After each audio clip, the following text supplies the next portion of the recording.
Notre secours est dans le nom du Seigneur qui a fait le ciel et la terre. Viens Esprit Saint, viens par la puissante intercession du cœur immaculé de Marie, ton épouse bien-aimée. Bonjour tout le monde, j'espère que vous allez bien. Quelques petites précisions avant de commencer. La première, c'est que tous les dimanches soirs à 18h, on se retrouve pour lire ensemble le livre du ciel que la mystique italienne Luisa Picaretta a reçu de Jésus. Et vous pouvez retrouver toutes les vidéos depuis qu'on a commencé qui se trouvent dans la playlist de cette chaîne Sous ton manteau céleste. Et la playlist s'appelle tout simplement Lecture du dimanche soir. Et la deuxième chose que je voulais vous dire, c'est que c'est vrai que dans mes vidéos, j'ai pas donné les références à chaque fois des textes, mis à part les titres, parce que le tome 1 de Louisa, pour ça, il n'est pas pratique, il n'y a pas de date, il n'y a pas de chapitre. Et donc je sais que la version qui est le plus connue, c'est celle qui est proposée par l'association française Luisa Picaretta. Moi, ces vidéos, je les fais avec la version que Rassemblement à son image a proposée. Et écoutez, on va continuer notre lecture et je vais vous dire donc exactement où on en est rendu. Donc pour cette version-là, c'est la page 52. Je peux pas vous en dire plus, mis à part le titre. Louisa voit Jésus souffrant pour la deuxième fois et accepte son état de victime. Et donc ce passage correspond dans l'autre version à la page 38. Louisa voit Jésus souffrant pour la deuxième fois, elle accepte le rôle de victime. Voilà. Pour les autres thèmes, ce sera plus facile parce qu'il y aura les dates. Là, c'est vrai que c'est un peu plus compliqué. Eh bien, sans plus tarder, on continue. Donc, Louisa voit Jésus souffrant pour la deuxième fois et accepte son état de victime. Finalement, après environ 1 an et demi de cette lutte, la cruauté des démons prit fin et une toute nouvelle vie commença. Les démons, cependant, ne cessèrent pas tout à fait de me harceler, mais le combat n'était plus si fréquent, pas si féroce, et je pris l'habitude de les mépriser. Je vais maintenant vous parler de la nouvelle vie de souffrance qui vint pour moi. Voyant mon mauvais état de santé, ma famille m'envoya à la campagne pour y reprendre des forces. Mais Dieu continuait en moi son action en m'appelant à un nouvel état de vie. Un jour, à la campagne, les démons voulurent faire un dernier assaut. Ce fut si dur pour moi que je me sentais perdre mes forces et défaillir. Le soir, je perdais vraiment connaissance, presque mourante. C'est à ce moment que je vis Jésus entouré d'innombrables ennemis. Les uns le frappaient, d'autres le giflaient, d'autres lui enfonçaient des épines dans la tête, d'autres lui brisaient les jambes, et après l'avoir mis en pièces, ils le déposèrent dans les bras de la Sainte Vierge. Cela se passait à quelque distance de moi. Après que la Sainte Vierge le reçut dans ses bras, elle s'approcha de moi et me dit en pleurant « Ma fille, vois-tu comment mon fils est traité par les hommes ? Les horribles offenses qu'ils commettent ne lui laissent jamais de répit. Regarde comme il souffre. » J'essayai de le regarder, et je le vis tout ensanglanté, couvert de plaies et presque découpé, moribond. Je ressentais une telle douleur que j'aurais voulu mourir 1000 fois, plutôt que de voir mon Seigneur souffrir autant, et j'avais honte de mes petites souffrances. La Sainte Vierge ajouta, toujours en pleurant, « Viens près de moi et embrasse les plaies de mon fils. Il te choisit comme victime, et si beaucoup l'offense, toi, en t'offrant à souffrir ce qu'il souffre, tu lui donneras du réconfort dans tant de souffrances. Ne l'acceptes-tu pas ? » Je me sentais tellement anéantie. Je me voyais si mauvaise comme je le suis toujours, et si indigne, que je n'osais pas dire oui. Tout mon être tremblait. Je me sentais si faible des peines passées qu'elles me laissaient à peine un filet de vie. Alors, je ne sais pas comment, je vis de loin les démons qui hurlaient tant. Je compris que tout ce que je les avais vus faire au Seigneur, ils devraient me le faire si j'acceptais. En moi-même, je ressentais une telle douleur, un tel malaise, une telle tension nerveuse, que je pensais devoir quitter la vie. Finalement, je m'approchai et embrassai ses blessures. Il semblait qu'après avoir fait cela, ses membres lacérés guérissaient. Et le Seigneur, qui auparavant semblait presque mort, commençait à renaître à une vie nouvelle. Intérieurement, je reçus de telles lumières sur les offenses qui sont faites, un tel désir d'accepter d'être une victime, même si je devais souffrir 1000 morts, parce que le Seigneur méritait tout et que je ne pouvais pas m'opposer à ce qu'il voulait. Cela se passait alors que nous étions en silence, mais ces regards que nous nous lancions étaient autant d'invitations, autant de coups de foudre qui traversaient mon cœur. La Sainte Vierge particulièrement me poussait à accepter. Mais qui peut dire tout ce que je traversais? Finalement, le Seigneur me regarda avec bonté et me dit « Tu as vu combien ils m'offensent et combien marchent dans les voies de l'iniquité et tombent sans s'en rendre compte dans l'abîme. Viens t'offrir devant la justice divine comme victime de réparation par les offenses commises et pour la conversion des pécheurs qui, les yeux fermés, boivent à la fontaine empoisonnée du péché. Un large champ s'ouvre devant toi. De souffrance, oui, mais aussi de grâce. Je ne t'abandonnerai plus. Je viendrai à toi pour souffrir tout ce que les hommes me font, en te faisant participer à mes souffrances. Pour l'aide et le réconfort, je te donne ma mère. » Et on aurait dit qu'il me remettait à elle et qu'elle m'acceptait. Je m'offrais entièrement à lui et à la Vierge, prête à faire ce qu'il voulait. Et c'est ainsi que cela se termina la première fois. Après m'être remise de cet état, je ressentais une telle douleur, un tel anéantissement de moi-même, que je me voyais comme un misérable petit ver qui ne savait rien faire d'autre que ramper sur le sol. Je dis au Seigneur, « Au secours, ta toute-puissance me terrasse, je vois que si tu ne me relèves pas, mon néant se désintègre et se disperse. Donne-moi la souffrance, mais je t'en prie de me donner la force car je me sens mourir. » C'est ainsi que commença une alternance de visites de notre Seigneur et de tourments des démons. Plus je me résignais, plus ils augmentaient leur rage. On va s'arrêter sur ce petit texte aujourd'hui. On voit que tous les actes que nous commettons se répercutent sur Jésus. Et là, en l'occurrence, Louisa voit que tous les péchés, toutes les offenses les plus horribles, toutes les horreurs du monde ont pour conséquence de torturer Jésus et même de le tuer, de le mettre à mort. Il faut savoir qu'avant le péché originel, l'homme en Adam, il était parfaitement uni à Dieu. Il était par grâce ce que Dieu est par nature. Mais qu'est-ce que ça signifie ça? Eh bien, ça veut dire que dans tout, absolument tout ce qu'il était et ce qu'il faisait, l'homme était parfaitement uni à Dieu. Donc, quand il respirait, quand il marchait, quand il parlait, quand il dormait, quand il mangeait, tous ces actes étaient faits par Dieu, en Dieu, pour Dieu. C'était inné, quoi. Et Dieu recevait dans tout ce que l'homme était et faisait tout l'amour, toute la gloire, toute la réciprocité qu'il attendait, toute la louange, et l'homme en était parfaitement heureux parce que l'homme est fait pour Dieu. Mais quand le péché originel est arrivé, c'est très grave parce que le péché a coupé le lien entre nous et Dieu.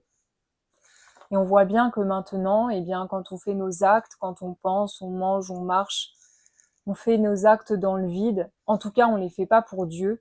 Et quand on essaye de revenir à cette union avec Dieu, c'est un combat, c'est difficile et c'est plus inné.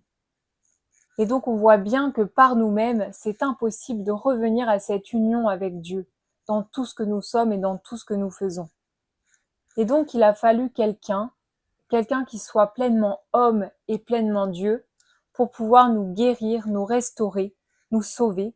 Et cette personne n'est autre que Jésus. La connaissance que nous donne le livre du ciel, c'est que dans nos actes, Dieu exige que nous lui donnions un amour parfait, que nous lui rendions toute la gloire, la louange qui lui est due.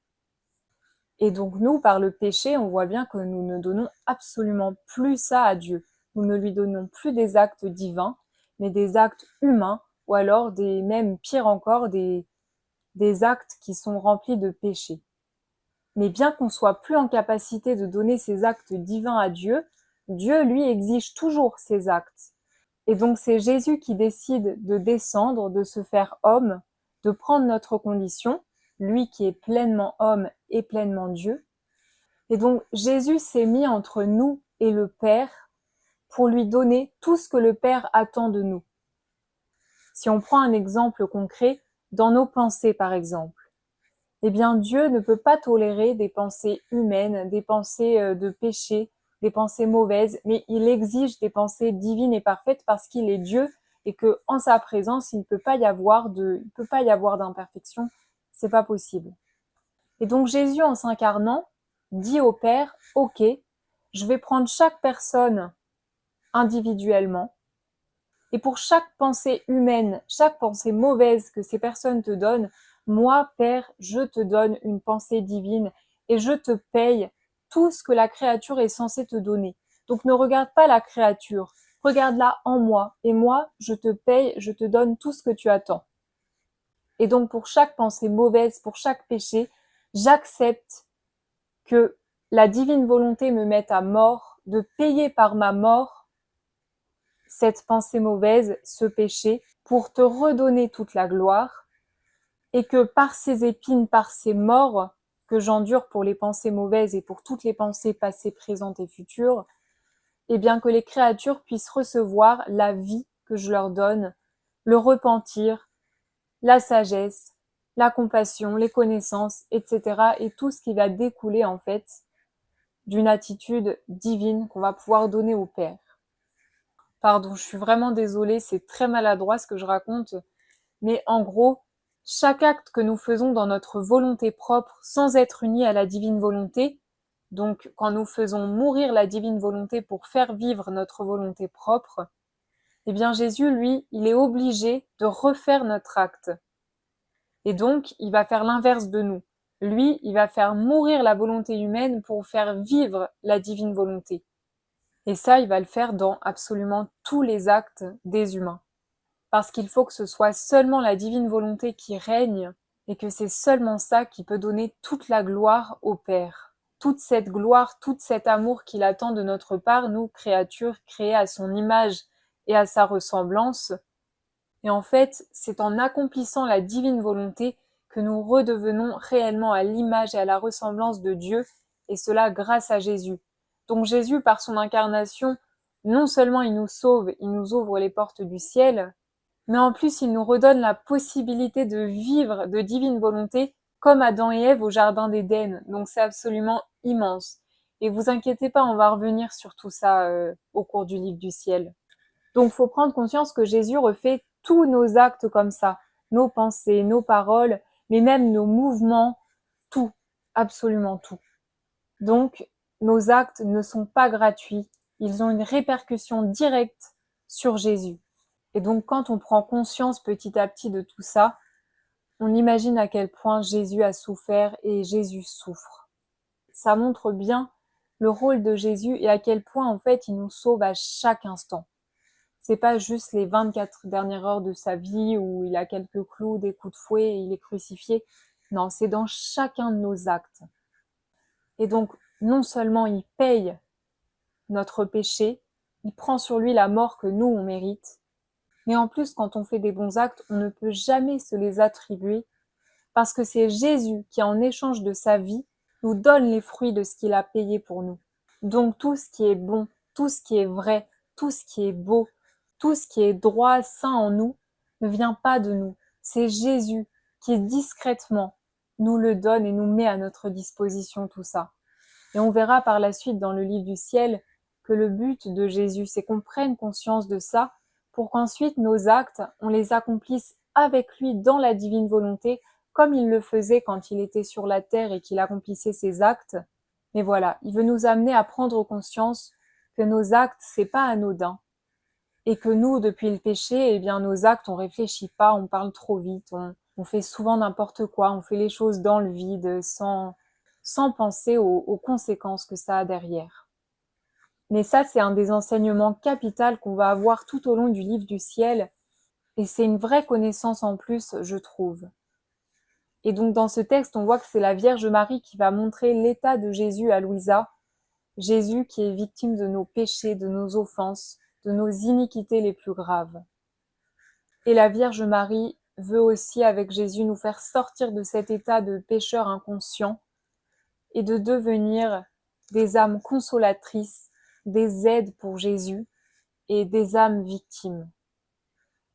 Et pour devenir ces âmes consolatrices, ces aides et même ces âmes victimes, la Vierge Marie nous encourage à pratiquer les heures de la Passion, notamment quand elle dit à Louisa « Viens près de moi, embrasse les plaies de mon fils ». C'est exactement ce qu'on va faire en priant les heures de la Passion que Louisa a reçues. Alors c'est vrai que le terme âme victime peut faire peur, Parce qu'une âme victime, c'est quoi? C'est une âme qui va accepter de partager avec Jésus ses souffrances et qui va accepter avec Jésus d'expier tous les péchés et tout ce qui se commet de mal dans le monde. Mais avant de paniquer, il faut bien se rappeler ces choses. Déjà, Louisa n'est pas devenue âme victime du jour au lendemain. On voit bien là, depuis qu'on a démarré le livre du ciel, tout le cheminement par lequel elle passe qui dure plusieurs années. Et Louisa, avant de devenir une âme victime, elle a d'abord vu la souffrance de Jésus. Et ensuite, elle est rentrée dans cette compréhension de la passion à force de méditer les 24 heures de la passion jour après jour, petit à petit. Et pour vous rassurer un petit peu, si vous êtes dans cette situation de désirer vouloir, mais de vous sentir incapable pour le moment dans votre vie de devenir une âme victime vous aussi, bien, je voudrais vous lire un petit passage dans Maria Valtorta, l'évangile tel qu'il m'a été révélé, le tome 1 au chapitre 49, quand notre Saint Pierre va rencontrer Jésus. Pour vous dire un petit peu le contexte, Jésus prêche à la synagogue et ensuite il va rencontrer pour la première fois Saint Pierre. Et donc Jésus prêche sur le royaume des cieux, qu'il faut revenir aux 10 commandements, etc. Voilà ce que dit Saint Pierre. Mais moi, je ne suis pas bon. Je ne suis pas capable de faire ce que tu as dit à la synagogue. Je suis irascible, et si quelqu'un m'offense, eh bien, je suis avide, et j'aime avoir de l'argent. Et dans ma vente de poissons, eh bien, je ne suis pas toujours sans frauder, et je suis ignorant. Alors j'ai peu de temps à te suivre pour avoir la lumière. Comment faire? Je voudrais devenir comme tu dis, mais... Et donc Jésus lui répond. Ce n'est pas difficile, Simon. Tu connais un peu l'écriture? Je passe un petit peu. Dieu ne te demande pas de t'arracher le cœur ni de sacrifier tes affections les plus saintes. Non, il ne te le demande pas pour l'instant. Un jour, sans que Dieu te le demande, tu te donneras aussi toi-même à Dieu. Mais il attend qu'un soleil et une ondée aient fait de toi, qui n'est qu'un brin d'herbe, un robuste palmier dans toute sa gloire. Pour le moment, il te demande ceci: pratiquer la justice, aimer la miséricorde, t'appliquer totalement à suivre ton Dieu. Efforce-toi de faire cela, et le passé de Simon sera effacé, et tu deviendras l'homme nouveau, l'ami de Dieu et de son Christ. Non plus Simon, mais Képhas, la pierre solide sur laquelle je m'appuie. Petit échange magnifique entre Jésus et Pierre, et vous voyez où je veux en venir. Dieu va pas nous demander tout de suite d'être une âme victime, d'être parfait, de vivre tout entier dans la divine volonté, de faire mourir à chaque acte notre volonté humaine, etc. Non, Dieu va nous travailler jour après jour, petit à petit. Dieu nous prépare, et même qu'à la fin, c'est pas lui qui va exiger, mais c'est nous qui allons désirer lui donner. C'est nous qui allons désirer et lui demander d'être âme victime. C'est nous qui allons lui demander de nous faire vivre dans sa divine volonté et de faire mourir notre volonté humaine. Donc ça s'échange. Et on voit que si notre pauvre Saint-Pierre était arrivé et que Jésus lui avait dit « ta vie va être très compliquée et même tu vas finir crucifié à l'envers », bah, notre Saint-Pierre il serait parti en courant. C'est pas ça la pédagogie de Dieu. Mais la pédagogie de Dieu, c'est petit à petit, doucement, jour après jour, avec les épreuves que nous sommes amenés à vivre, avec notre quotidien. C'est ça qui nous prépare, qui nous travaille. Et on a l'exemple de Louisa qu'on suit depuis qu'on a commencé le livre du ciel, où ça peut être très facile de voir Louisa déjà dans l'état où elle est arrivée, et même le tome 1, de le lire trop vite et de pas s'arrêter sur la période de temps que Jésus utilise pour la faire arriver à ce qu'elle est. On a vite fait de se décourager et de se dire c'est pas pour moi, c'est impossible, moi jamais j'arriverai à ça. Non, c'est petit à petit, jour après jour. Et donc certes, le cheminement de Louisa est particulier, et on voit qu'en fonction de ce qu'elle veut donner et de ce qu'elle peut donner, bien Jésus l'emmène de plus en plus loin. Et c'est pareil pour nous, c'est pareil. Et une amie me disait souvent, n'oublie jamais que le Seigneur nous voit dans notre intégralité. Il nous voit de notre conception à notre mort et bien au-delà. Donc, pas de panique, le Seigneur sait où on en est. Il nous demande juste, encore une fois, la persévérance. Bien, pour la prochaine fois, essayons de nous ancrer davantage dans les méditations des heures de la Passion. C'est ça qui va nous aider petit à petit à rentrer dans la passion du Christ, dans cette contemplation de Jésus souffrant, de comprendre pour pouvoir devenir compassion et pour pouvoir devenir ces âmes victimes et ces âmes aidantes que le Seigneur attend. Et bien sur ce, je vous remercie d'avoir regardé cette vidéo. Je vous dis à dimanche prochain, 18h, pour continuer notre lecture. Soyez bénis. Regarde ma tête couronnée d'épines, mes mains et mes pieds, ils sont transpercés.